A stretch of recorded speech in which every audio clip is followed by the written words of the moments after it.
अस्सलाम वालेकुम dear student, जैसा कि पिछले लेक्चर में हमने कुछ कंसंट्रेशन टर्म्स के बारे में डिस्कशन किया था, जैसे percentage by weight, percentage by volume, then mole fraction, ppm, molarity. दो टर्म्स रह जाते हैं, उसको हम देखेंगे आज।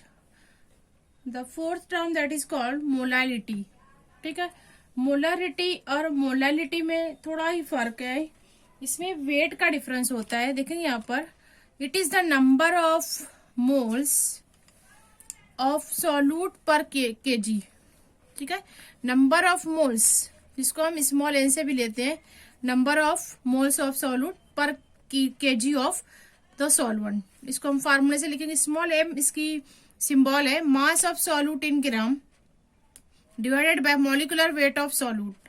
अब यहाँ पर mass of solute, molecular weight, आप इसको नंबर ऑफ मोल भी कहते हो, एन से जाहिर करते हो, mass divided by molecular weight. इस तरह उसको आप मल्टीप्लाई करोगे 1000 से, मतलब किलोग्राम में पर किलोग्राम मालूम करने के लिए, तो आपको मोलालिटी मालूम हो जाएगी।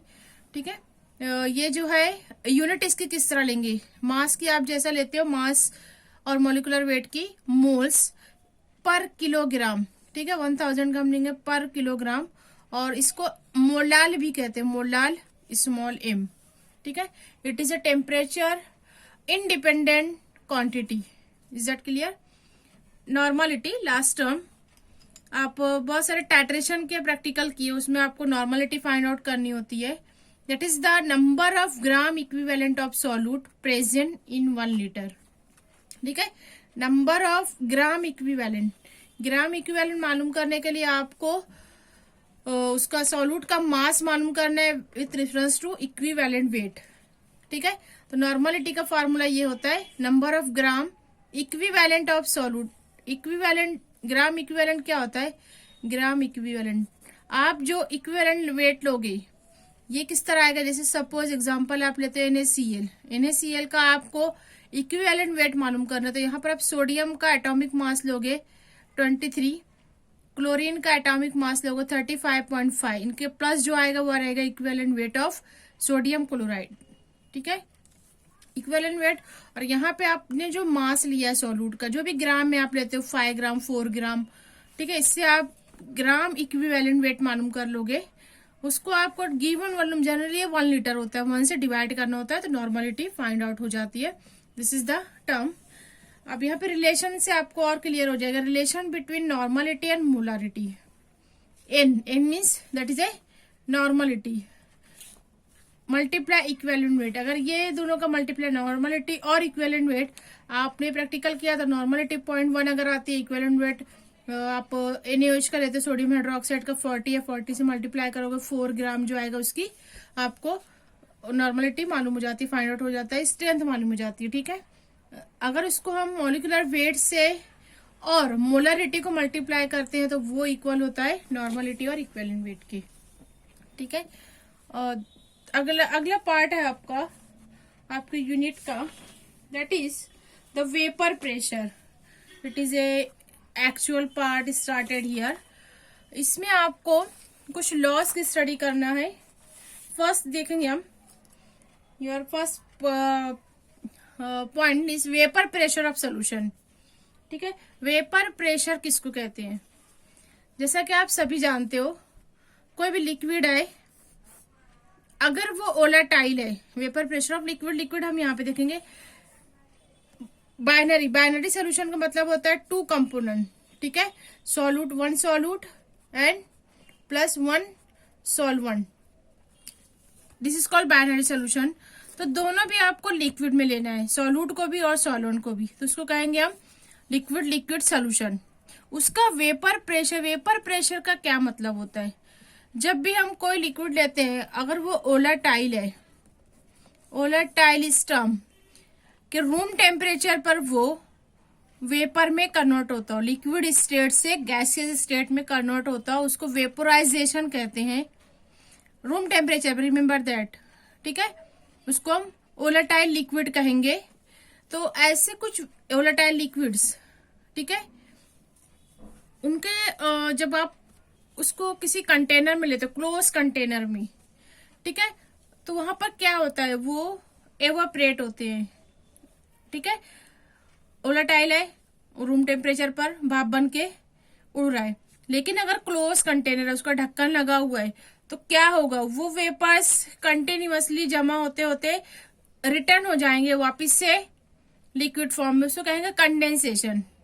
पहले तो वेपोराइजेशन होगा, बाद में वही जो है वापस से लिक्विड में चले जाएंगे। इस तरह ये प्रोसेस कंटिन्यू होते रहेगा, वेपोराइजेशन, उसका रिवर्स कंडेंसेशन। इसको कहा जाता है इक्विलिब्रियम स्टेट, ठीक है। तो यहाँ पर हम देखेंगे वेपर प्रेशर का मतलब क्या होता है, और उससे हम सोल्यूशन का फाइंड आउट करेंगे बाय राउल्स लॉ। यहाँ पर वेपर प्रेशर का मतलब होता है a pressure exerted by vapour, ठीक है। अब यहाँ पर मैं इस कंटेनर में एक लिक्विड लेती हूँ, सपोज ये A1 टाइप का एक लिक्विड है, वोलेटाइल है जो कि, ठीक है, यहाँ पर ये लिक्विड स्टेट में है। अब रूम टेम्परेचर पे ये वेपराइज होता है, कुछ जो है ये वेपर में कन्वर्ट हो गया, ठीक है, दिस इज कॉल्ड वेपोराइजेशन। अब यही जो है, अब इसकी मैक्सिमम लिमिट तक ये होने के बाद रिवर्स बैक हो जाएगा, दिस इज कॉल्ड कंडेंसेशन, ठीक है। अब यहाँ पर जो है वेपर है, ये सरफेस के मॉलिक्यूल इन पर कुछ एक तरीके का प्रेशर एक्सर्ट करेंगे, ठीक है। A pressure exerted by vapour above the liquid surface in equilibrium. मैंने इक्विलिब्रियम का मतलब आपको बताया कि जब वेपोराइजेशन कंडेंसेशन के इक्वल हो जाएगा, जितने नंबर ऑफ मॉलिक्यूल वेपोराइज हुए उतने ही मॉलिक्यूल वापस से लिक्विड में कन्वर्ट हो जाएंगे, तो इस स्टेट को कहेंगे हम इक्विलिब्रियम। तो यहाँ पर a pressure exerted by vapour above the liquid surface, अब ये वेपर वापस से यहाँ पर आ रहे हैं in equilibrium with the liquid face at A given temperature, उसको कहा जाता है वेपर प्रेशर। इसी से बना है टर्म पार्शियल वेपर प्रेशर, हम राउल्स लॉ में देखेंगे। पार्शियल का मतलब हो जाता है दोनों faces, that means vapour face and liquid phase, दोनों फेसेस के दरमियान जो प्रेशर होगा उसको हम पार्शियल लेंगे, because it is in equilibrium. हमको नहीं पता है को पूरा वेपर फॉर्म है, पूरा लिक्विड फॉर्म है, इसलिए दोनों का हाफ लेते हैं हम। पार्शियल का मतलब होता है हाफ, तो उसको कहेंगे हम हाफ वेपर प्रेशर, ठीक है। तो यहाँ पर इसको समझने के लिए, हम राउल्स लॉ समझने के लिए यहाँ पर दो सब्सटेंस लेंगे, दोनों लिक्विड फॉर्म है, दोनों वोलेटाइल है, इनके मिक्स करने से, अब मैं यहाँ पे इस कंटेनर में पहले वोलेटाइल लिक्विड A1 ले लेती हूँ, ठीक है, दिस इज A1। उसी के जैसे सेम कंटेनर में वोलेटाइल लिक्विड A2 ले लेती हूँ, ठीक है। अब यहाँ पर ये इस पेन से लेती हूँ, liquid molecule of volatile A2 second component, ठीक है। इसका वेपर प्रेशर जो आपको लेना है दैट इज कॉल्ड P2, ठीक है। यहाँ पे लिखा हुआ है partial vapour pressure that is P2, partial vapour pressure that is A P1। दोनों लिक्विड है A1 एंड A2, ठीक है। इतना समझ में आ गया, दोनों अलग अलग है, उनको आपने मिक्स किया। अब यहाँ पर भी जो है सेम होगा, कुछ यहाँ पर इस सब्सटेंस के एज ए सॉल्वेंट है, इस सब्सटेंस के यहाँ पे कन्वर्ट होंगे वेपर में, वही वेपर वापस से रिटर्न बैक होगी सोल्यूशन में, ये कंटिन्यू चलते रहता है क्योंकि ये क्लोज सिस्टम है, क्लोज कंटेनर है, ठीक है। अब यहाँ पर जब दोनों को मिक्स किया गया, A1 और A2 को मिक्स किया गया, तो यहाँ पर मिक्स करने पर इसका पार्शियल प्रेशर जो है वो ऑब्जर्व किया जाता है, ठीक है। दोनों लेंगे इसमें, दो लिक्विड और A1 और A2, अब इसका वॉल्यूम डबल हो जाएगा,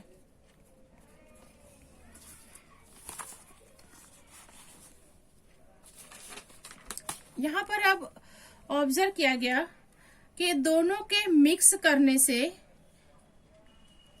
इनका प्रेशर जो होता है वो डायरेक्टली प्रोपोर्शनल होता है मोल फ्रैक्शन की, ठीक है। फर्स्ट का अगर हम देखते हैं P1 का, the partial pressure is directly proportional to mole fraction of this liquid, ठीक है। सेम यहाँ पर भी ऐसी होगा, P2 is the pressure, vapour pressure of liquid 2, तो यहाँ पर ये किसका डायरेक्टली प्रोपोर्शनल होता है, it is a mole fraction of liquid 2 component.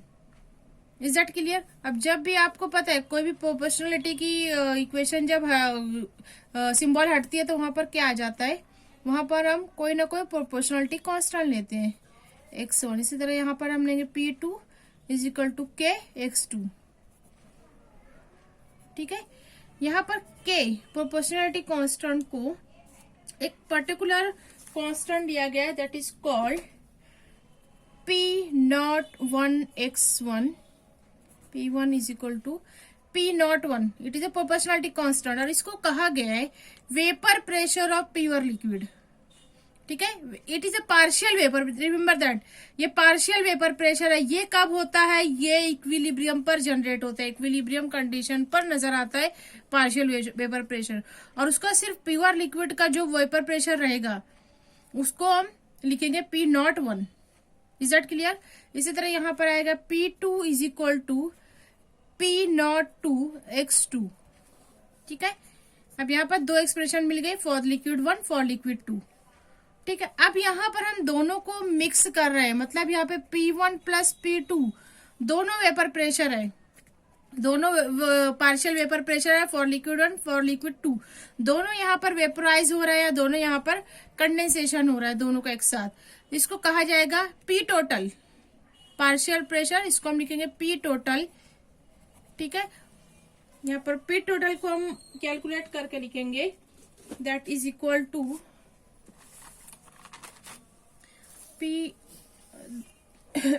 अब आप इसको यहाँ पर ऊपर जो लिखा हुआ इसको आप लिख सकते हो P1 P01 P02 is vapour pressure of pure liquid A1 and A2। अब यहाँ पर हम लिखेंगे according to Dalton's law.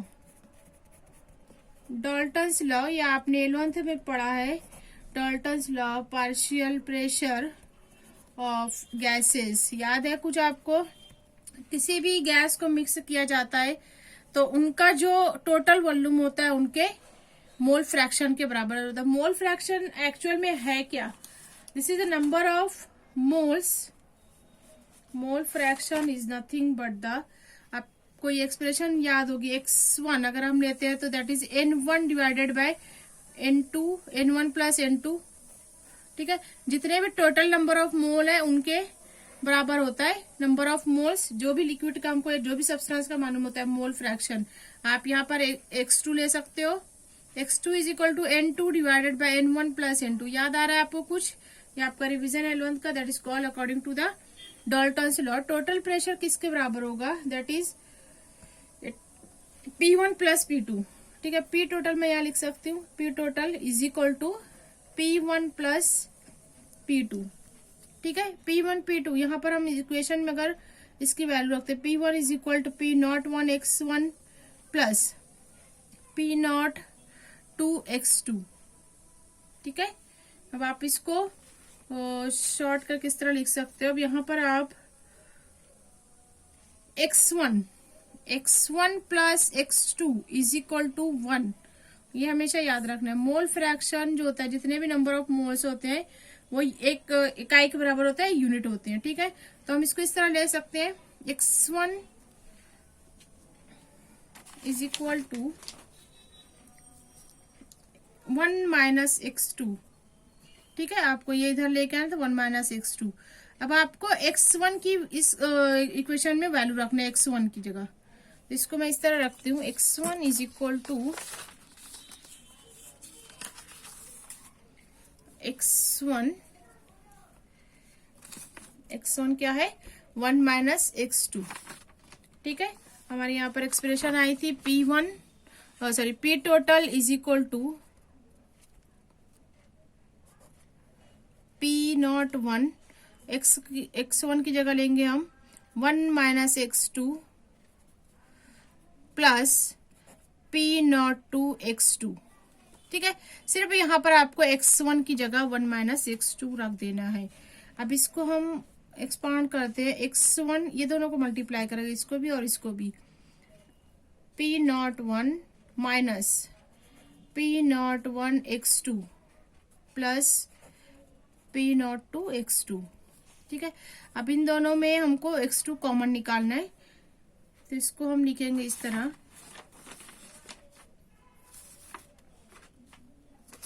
P1 is equal to, इसको मैं इजी करने के लिए इस तरह लिख सकती हूँ, P01, ठीक है, प्लस हम बाहर निकाल लेते हैं, P01 प्लस, यहाँ पर हम लेंगे प्लस कॉमन निकाल लेते हैं, तो ये क्या हो जाएगा, P02 माइनस P01 x2 बराबर, इस दोनों में से x2 निकल गया, प्लस यहाँ पर हमको निकालना है कॉमन, यहाँ मैंने कॉमन प्लस निकाले तो माइनस से ये माइनस हो जाएगा, P02 माइनस P01 x2, ठीक है। This is A for pressure, total vapour pressure of a solution, ये क्या है, P total is nothing but the solution. तो ये आप ऑब्जर्व करो, यहाँ पर P1, P01, P02, P01, ये तीनों भी कांस्टेंट टर्म है, ठीक है। अगर मोल फ्रैक्शन 1 लेते हैं, x1 1 लेते हैं, x2 1 लेते हैं, तो ये कांस्टेंट है, तो यहाँ पर ये एक्सप्रेशन से हमको रिजल्ट मिलता है P total is directly proportional to mole fraction. इसी को राउल्स ने बताया, that is called Raoult's law of partial vapour pressure. इस एक्सप्रेशन के बेस पर Raoult's law state that the partial vapour pressure of any volatile component, ठीक है, any volatile component of a solution is equal to the vapour pressure of the pure component multiplied by its mole fraction, ठीक है, multiplied by its mole fraction, that is means x value. Is that clear? अब हम इसके मदद से एक graph draw करेंगे ताकि हमको पूरा कॉन्सेप्ट क्लियर हो जाए। तो ग्राफ ड्रॉ करने के लिए हम किस तरह इसकी वैल्यू लेंगे, सबसे पहले तो हम लेंगे यहाँ पर ए P1 वर्सेस x2, पहले x1 लेते हैं हम, P1 versus x1 and P2 versus x2, x1 mole fraction for first component, x2 mole fraction for second component. Pressure that is vapour pressure of component A1, ठीक है। अब इसको यहाँ पर हमको मोल फ्रैक्शन को लेना है।